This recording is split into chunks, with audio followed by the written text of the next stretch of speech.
नमस्कार दोस्तों, मैं हूं प्रदुम और आप सब सुन रहे हैं प्रदुम के पॉडकास्ट में हॉरर कहानी।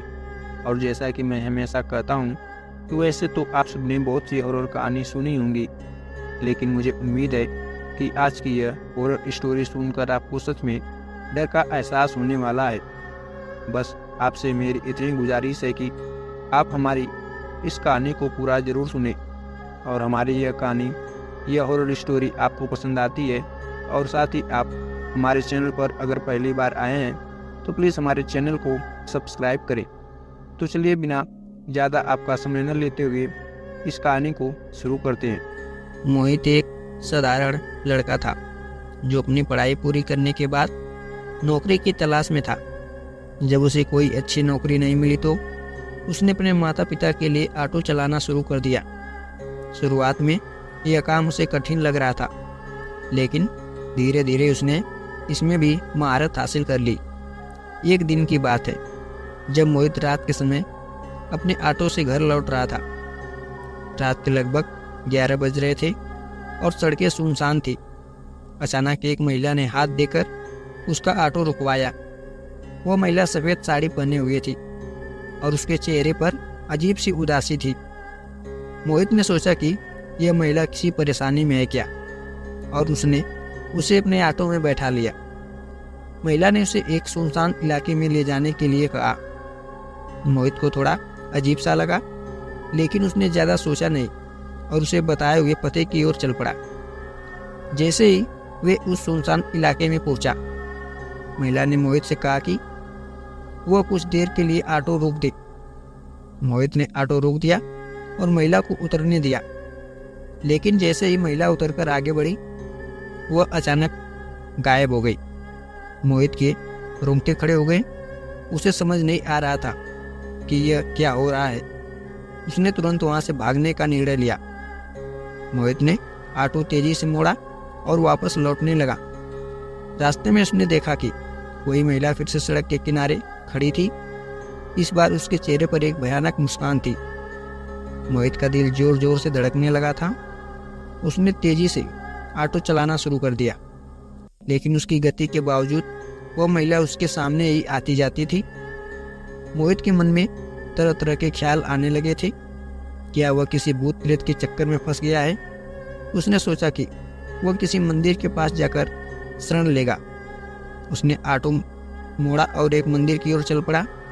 जब वह मंदिर पहुंचा तो उसने देखा कि मंदिर के पुजारी बाहर खड़े थे। मोहित ने पुजारी को अपनी पूरी कहानी सुनाई।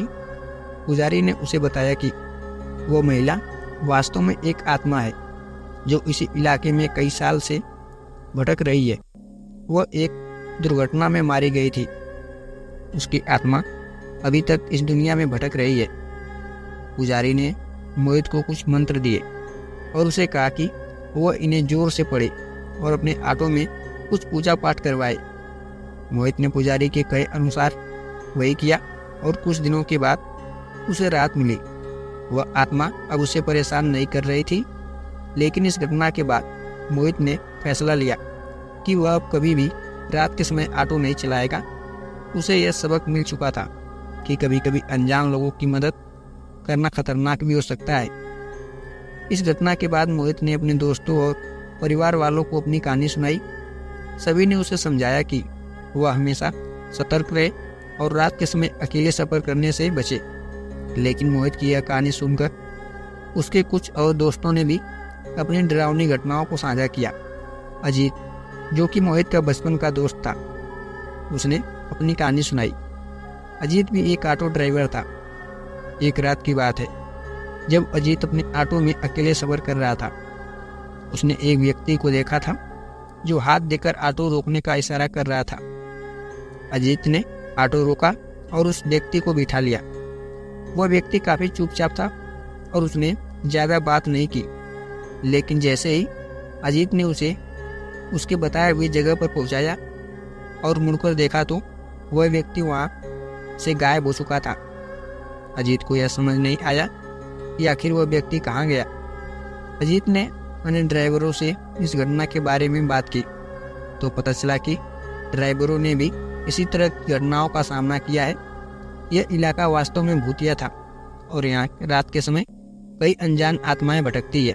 इस कहानी को सुनते ही उनके साथ का एक दोस्त ने अपनी कहानी भी बतानी शुरू कर दी। उसका नाम सुनील था, जो कि अजीत और मोहित का सहकर्मी था।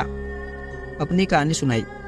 सुनील ने बताया कि एक रात जब वह अपने ऑटो से सफ़र कर रहा था तो उसने एक महिला को देखा जो एक सुनसान रास्ते पर खड़ी थी। सुनील ने सोचा कि वो महिला किसी परेशानी में है और उसने उसे अपने ऑटो में बिठा लिया। महिला ने उसे एक अजीब से पते पर ले जाने के लिए कहा। जब सुनील उस पते पर पहुंचा तो उसने देखा कि वहाँ एक पुराना और टूटा फूटा घर था। महिला ने सुनील से कहा कि यहाँ रुक जाओ और रुककर उसका इंतजार करें। सुनील ने ऐसा ही किया, लेकिन काफ़ी समय बीतने के बाद महिला वापस नहीं आई। सुनील ने घर के अंदर जाकर देखने का निर्णय लिया। जब उसने घर के अंदर देखा तो उसे वहाँ कुछ भी नहीं मिला, लेकिन अचानक उसने देखा कि वही महिला उसके सामने खड़ी है और उसके चेहरे पर एक भयानक मुस्कान थी। सुनील का दिल जोर जोर से धड़कने लगा था और उसने तुरंत वहाँ से भागने का फैसला किया। इन सभी घटनाओं के बाद मोहित, अजीत और सुनील ने फैसला लिया कि वे रात के समय अकेले सफ़र नहीं करेंगे और हमेशा सतर्क रहेंगे। उन्होंने यह भी सीखा कि कभी कभी हमारी आंखों के सामने जो दिखता है वह वास्तविकता नहीं होती। हमें हमेशा अपने आसपास के माहौल को समझने की कोशिश करनी चाहिए और अनजान लोगों से सावधान रहना चाहिए। इस डरावनी कहानियों ने उन्हें यह सिखाया कि जीवन में कभी भी कुछ भी हो सकता है और हमें हमेशा सतर्क रहना चाहिए। भूत प्रेत और आत्माओं के अस्तित्व के बारे में यह कहानियाँ हमेशा एक रहस्यमय बनी रहेगी, लेकिन इनका अनुभव हमारे जीवन पर जरूर पड़ता है। मोहित और उसके दोस्तों ने इन घटनाओं से एक नई सीख ली और अपने जीवन को और भी सतर्कता से शुरू कर दिया। तो दोस्तों, यह थी एक 3 दोस्तों की आप बीती। यह कहानी आप सबको कैसी लगी? यह 3 दोस्तों की डरावनी आप बीती कैसी लगी? यह कहानी आपको पसंद आई हो तो प्लीज़ वीडियो को लाइक और हमारे चैनल को सब्सक्राइब जरूर करें। चलिए मिलते हैं एक ऐसी कहानी के साथ नेक्स्ट वीडियो में। तब तक के लिए आप सभी का धन्यवाद।